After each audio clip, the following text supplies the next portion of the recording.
So before we get this video started, I want to send a special shout out to the winner of the AirDog lift pump, and it's Martin Cruz. I already contacted this guy. He has an LB7 Duramax.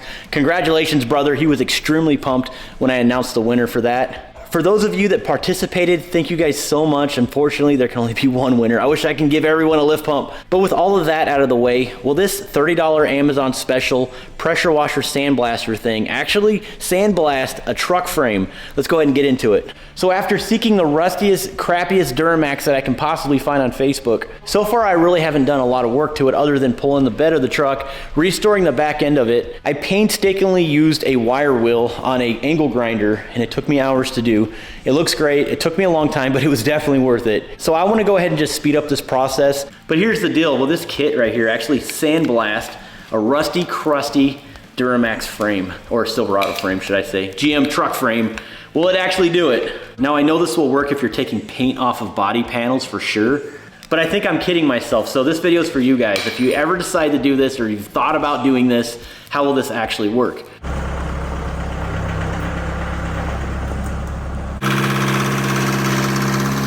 Some useless information. If you guys ever decide to pull a Duramax engine, I wouldn't recommend it just because I don't want to see you get hurt, but I do this every time and I've never had a problem. Take off both of the bolts that connect to the AC compressor. They're 15 millimeter. So go ahead and screw a bolt in there and hook it up to the chain. And then of course here on the other side, it's not going to go all the way through, but that's how I do it. I just take the second one, run it through there. We're going to go ahead and hook it up to the forks, and I'm just going to pick it up and hopefully everything works out. So let's see what happens.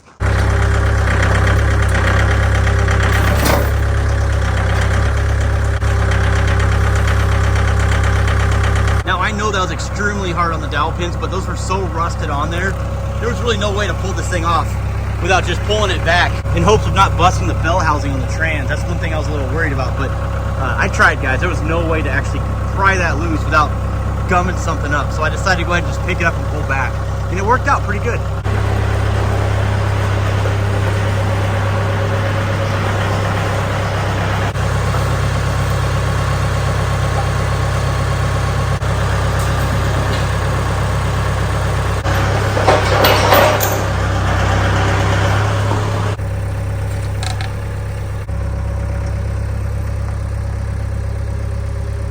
I've never done this before, so don't laugh at me. This is a power washer sandblaster is what they call it. It's like a cheap $30 Amazon eBay kit. I just connected it to my pressure washer. I have the water in right now. I haven't started it yet, but apparently it's supposed to blast all this rust off the frame. I doubt it's gonna work. The goal is to get it to look like that in the back, but I'm gonna just power wash it, see what happens. Basically what I'm gonna do is I'm gonna take the end of that and put it right in the side of this bucket right here full of media. I don't know, guys. Let's see what happens.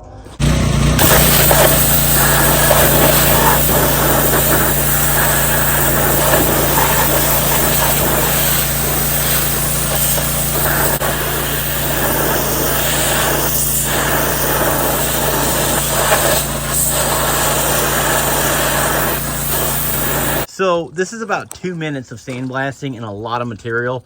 This is going to take me forever, but I'm actually pretty impressed with how far it got down on the frame. Actually, it went all the way down to bare metal, so that's really cool. So this pressure washer can absolutely do that, but you're going to need a lot of material. It actually didn't take me too long to get down to this point right here because the frame sticker used to be on here, so pretty much all that's just Z-Bart, all the wax on the frame. But trying to bust through hardcore rust like that, I don't know, man. It's going to take me a while. Matter of fact, I didn't really use too much. That's 2 minutes, but you know how it goes.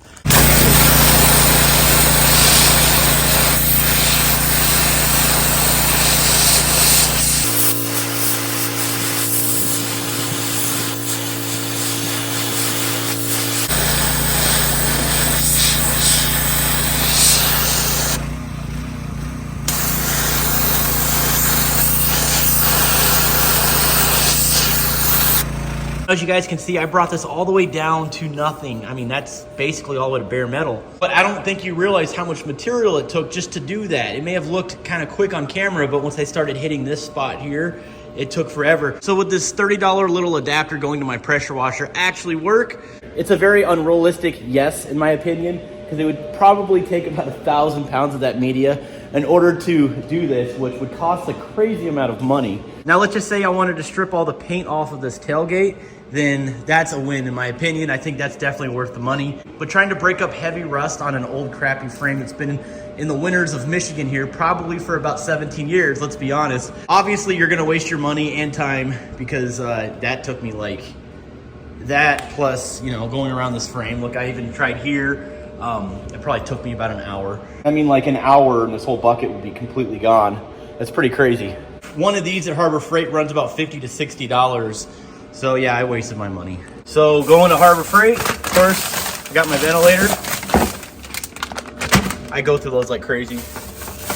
Got another one of these because I broke it. And the last one I used it. So I went ahead, $6. $6. Little angle grinder. I'm gonna go to town on this frame. It's gonna look great. I did it last time. If you watched that last video, trying to restore the back end of this truck. As you can tell, I got all that sand all over it. I can clean that up, no big deal. I went ahead and put the old Max engine, which actually originally came out of this truck. The thing still runs great. It's very stout, as a matter of fact. The timing's still good. It's studded. We're gonna clean that thing up. I'm gonna make it look pretty. And of course, I'm gonna be transferring parts off of this motor to that one. But like I said, this came out of there, and I put a LBZ block in that thing. Miller Engines did a great job building the bottom end. This truck's pretty stout. Haven't put her on the dyno yet, but I'm hoping to hit about 1,000 horsepower. This is a compound setup from HSP with Ryan's diesel service turbos. There's gonna be a 68 here in the valley and a S480. She's got dual fuelers and a lot of power, and I'm glad I was able to finish this truck up. So go ahead, go on eBay, Amazon, pick up one if you guys wanna do light work, but that's not gonna cut it. Maybe one day in the future, I'll just actually buy a professional sandblaster. Since I'm starting to do this quite a bit on the channel by myself, it may save me a lot of time, a lot of money, and it'll look so much better and more professional. So let's go ahead and start breaking this up.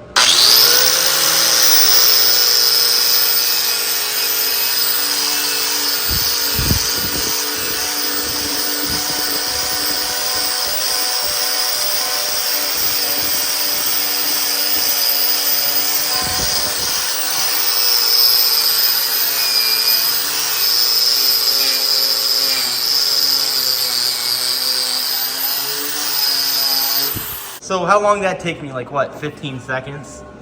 See what I'm talking about? I mean, yeah, we're not gonna get all the way down to bare metal.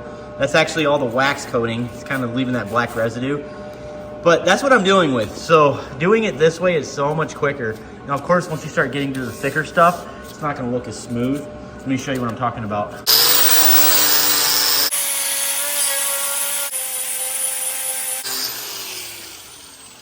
You see, it's still gonna leave some of the scaling over it. There's no way to really get that off. I mean, I can sit there for hours and just keep going at it, but it's never gonna actually smoothen it down like it would like that. I'm just gonna go to town on this frame, just like I did on the back.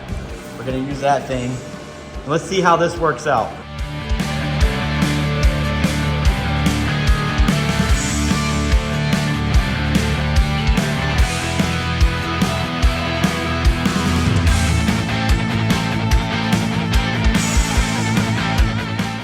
So we have the wire wheel worn down pretty good. It looks like that. Still works great though. But just to get a mental note here, that's what this side of the frame looks like. And it's gonna look something like that when I'm done with it. Of course, it's not perfect. Wire wheel isn't gonna do everything. And as you can tell, I'm gonna have to do some fab work on this, no big deal. But the other side of the frame looked just like this before I started blasting away at it. And I gotta say, it looks really, really good. It would have probably taken me about 3 hours. I'm gonna be really honest with you, and a lot of material, a lot of water and a lot of sand. Okay, so let me show you where I'm at. I've probably got about 2, maybe 3 hours into this already, but I'm gonna go ahead and push through this job right now. As you guys can see, I did this side right here, and off camera, I went on this side, and I was able to get as much done as possible. It looks so much better. That side is a pain, all the little crevices and stuff. I actually had to use a whiz wheel to get inside the frame a little bit more. This is how far down I got this wire wheel. I had to use my other one, and I almost got it down to about the same amount.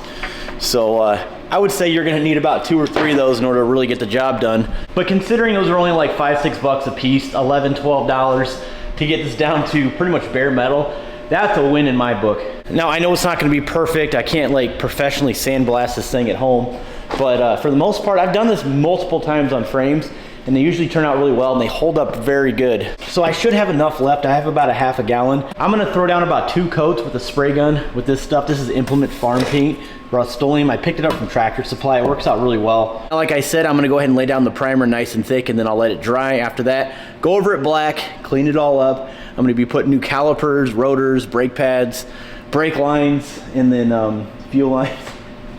And sometimes I just laugh at myself for getting myself involved in projects like this. I'm trying to rescue the old Rust Max from the salvage yard and make it look nice. So I'm gonna go ahead and get spraying right now.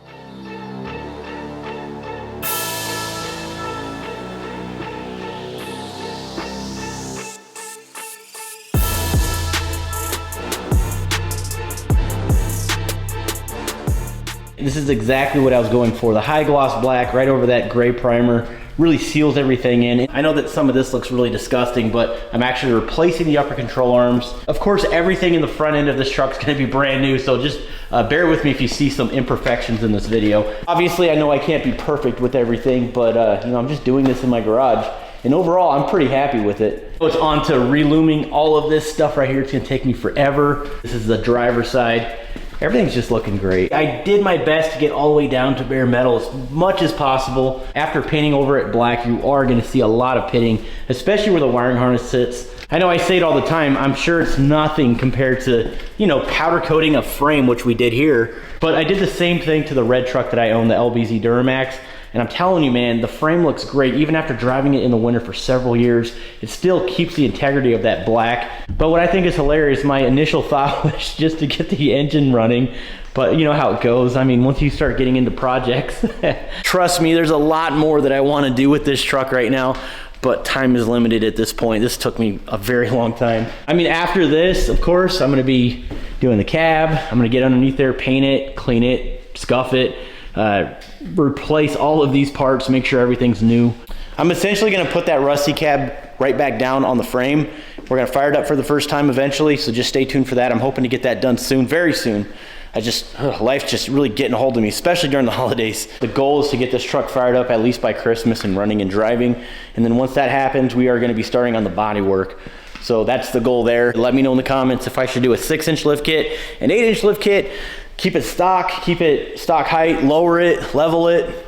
Let me know. I mean, I can do 33s, 35s, 37s. The sky's the limit. Again, I value your guys' input, but you guys really drive my decisions when it comes to doing YouTube videos here in the garage. I mean, realistically, this channel's nothing without you guys watching the videos, so I do appreciate all of your comments. I'm just gonna go ahead and clean up the garage. I'm gonna start back up on this tomorrow once the frame completely dries. But before I let you guys go, I wanted to talk to you guys really quickly about that fuel cooler. I wanna give you a quick update on that.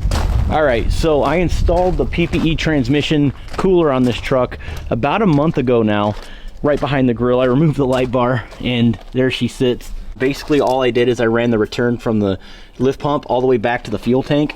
But again, it's just a science experiment. As a matter of fact, I went to the hardware store and bought fittings in order to plumb this in to the lift pump itself. This isn't my final review. I've only put about 200 miles on this truck so far, but here's my take on it. Since we are in the wintertime here in Michigan, usually when it's like 20 degrees outside and I go to start this truck, it takes forever to start it. I mean, it is rough. And this is my conclusion. I believe the fuel is gelling inside of the transmission cooler because the material is so light. With that being said, I've noticed that this truck is actually having a harder time trying to start up in the winter. Here's some pretty interesting news that I've noticed, and I'm not going to celebrate too quick because I actually didn't hand calculate this. But so far what I'm noticing is just on the dash, it's reading that I'm getting better fuel economy by 2.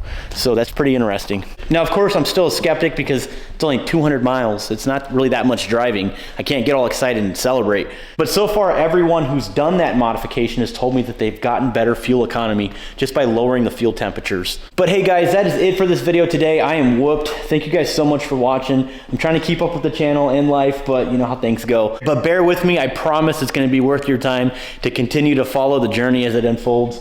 When this Rust Max is completely done, I'm so pumped about it. But that is all the time that I have. We'll see you on the next one. Stay tuned.